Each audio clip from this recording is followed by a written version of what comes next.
stand with So you can get all the money. In this cabinet, and not only in this cabinet. We gave you, through I this said stupid president, $350 billion. You voted for your... stand with Ukraine.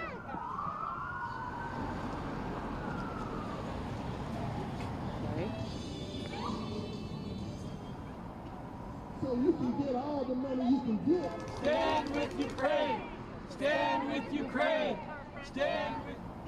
So you can get all the money you can get. Stand with Ukraine. Ukraine has been a loyal ally. Ukraine gave up its nuclear weapons because we basically pressured them to. That made them vulnerable to an evil enemy. Our behavior since the new administration came in has been disgraceful.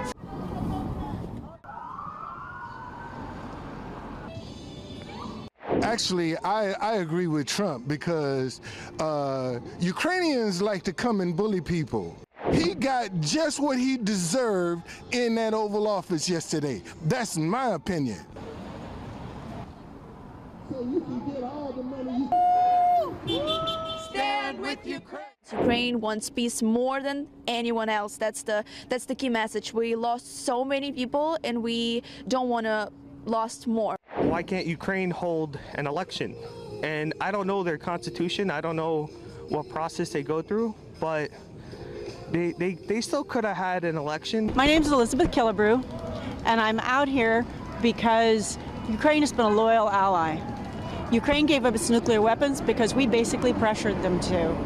That made them vulnerable to an evil enemy who attacked them without provocation, and we have stood by them until recently. Our behavior since the new administration came in has been disgraceful, and I need to do everything I personally can to demonstrate and try to change that behavior.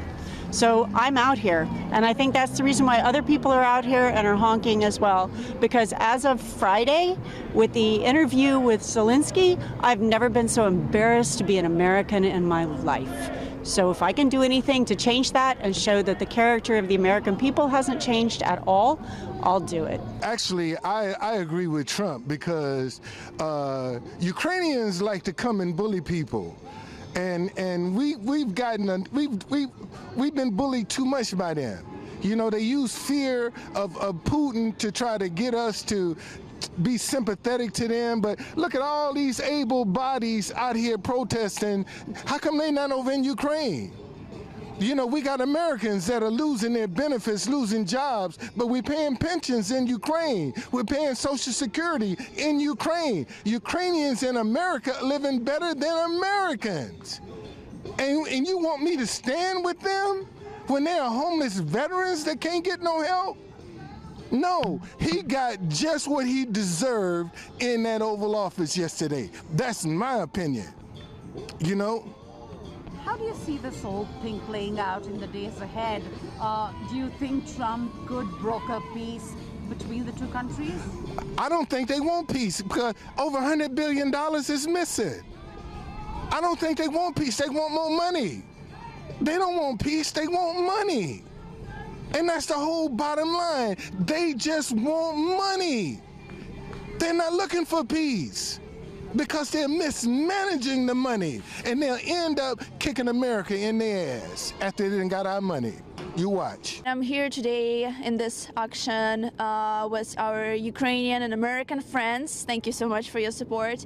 To basically stand with Ukraine and show the entire world, especially after everything which happened in the Oval Office a day before that. Actually, most of the Americans support Ukraine. We all know that, and we want that support to continue. We want to try to find a way to negotiate and to have the support of United States, of Europe, to help us to finish this war and have just and lasting peace with security guarantees for Ukraine. Otherwise, Russia will rearm and reinvade again, and all our efforts to make this peace negotiations with Russia, it all would be in vain if we would not provide the security guarantees. So basically, we're here just to remind that Americans, Ukrainians will stand as long as needed with Ukraine, and we are waiting waiting for the future negotiations and for the attempts of the Ukrainian administration, American administration, to talk and to find a solution. What's your impression about those who support what happened at the Oval Office in terms of Donald Trump supporters, J.D. Vance's supporters? What do you have to say to them? Yeah, so basically when everything happened, me and my fellow Ukrainians, Americans were standing right at the White House, greeting our president and, you know, supporting him, cheering him up before the time when he was supposed to sign a deal. And Ukraine is actually ready to negotiations. Ukraine wants peace more than anyone else. That's the key message. We lost so many people and we don't want to we don't want to lose more people. We want to have our kids returned. We want to have our POWs returned. We want to have our territories back. We just want to live in just and lasting peace. And, you know, and then there will be peace in the world. My opinion on what went down between Zelensky and President Trump was that part of it was a language barrier. I was surprised that Zelensky didn't have like a translator actively translating what Trump was saying. Zelensky could speak English and he could understand English, but I feel like if he had a translator, he would have been able to have more time to process what he wanted to say, and the meeting might have went a little bit differently. And there's also other things involved where what was pretty interesting was I didn't really understand exactly what Zelensky was asking for. Now, we know previously Zelensky was able to get money from President Biden, right? In the previous Trump administration, Trump supplied him with weapons. And during the Obama administration, Obama sort of looked the other way when Russia invaded Crimea. So, you know, diplomatically, I don't think Zelensky did a great job. And you saw the Ukrainian ambassador doing a facepalm when Zelensky started arguing with Trump. As far as Zelensky wearing a suit, I don't really think it's that big of a deal if he wore a suit or not, you know. The people on the other side are going to say Elon Musk doesn't wear a suit. But to be fair, Elon Musk is not a president of a country. So, you know, the other thing is, you know, why can't Ukraine hold an election?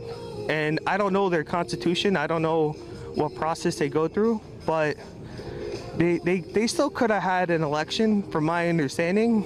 But the fact that he doesn't want to have an election is pretty interesting. There's different polls on his Zelensky's approval rating. One poll is based off of the USAID funded poll, which apparently says 57% of people support Zelensky. But then there's another poll that Donald Trump referenced that only 4% of people like Zelensky. So I don't really know what's true in terms of that. And what do you have to say about J.D. Vance and Donald Trump, you know, having each other's back as things played out at the Oval? So what's interesting was J.D. Vance had a meeting with Zelensky. It was Marco Rubio, J.D. Vance, and, you know, some other delegates from America had a meeting with Zelensky. I forgot where it was. It could have been France or something. And we don't know how that meeting went. But then later, a couple days after, J.D. Vance gave his famous speech in Germany against European leaders. And then later, Donald Trump had a meeting with Putin in Saudi Arabia, and then Zelensky was mad that he wasn't invited. So I think Trump is just, he's taking all sides. J.D. Vance talked to Zelensky, and Trump talked to Putin in Saudi Arabia.